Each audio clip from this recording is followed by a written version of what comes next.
So Larry Lewis is a 35-year-old black man, and he's been in the fire department for 14 years. And he works in Decatur, Georgia. And, it's a mostly at this time, in the little town he was in, it was mostly, whites. But, he had a few good colleagues or whatever.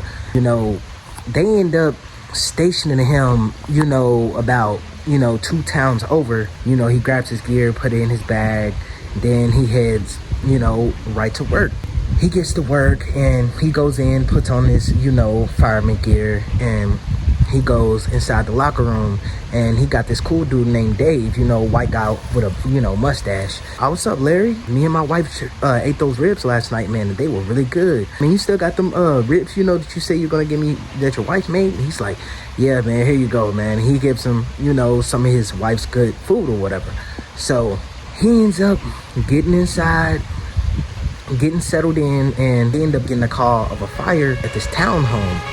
So he gets to the townhome. They got mostly everybody out, but it's still about 9 kids in there. So when he pulls up, they get to spraying the water or whatever, and he says, all right, how many's left in there? And they're like, there's 9 left. So he goes in, he's picking them out one by one. Now it's about 2 left. He gets the last little girl that was in the closet. He gets her out, and now it's 1 little boy left. Now this is where it gets tricky, y'all. He goes in, and his friend Dave sees him goes in. They're waiting and waiting, and usually he was supposed to come out by now. So he's like, hey, what's going on? So he goes in, he's looking around the building, and he says, man, screw that, I'm going in. So he ends up going in, looking around, and Larry's nowhere to be found. But he finds the little boy and he runs out with him. When they finally put the fire out, and when he gets out there, and as soon as he gets outside, the whole building collapses. So they put the fire out, whatever, and when they go and do a thorough search, they don't find Larry anywhere. He's nowhere to be found. His boots, nothing is found. So they do a whole investigation or whatever, and they find out there was no foul play, and they never end up finding him.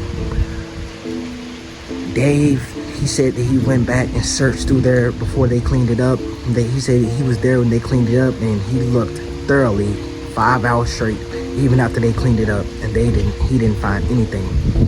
So his family filed a lawsuit against the city, and they ended up winning $500,000.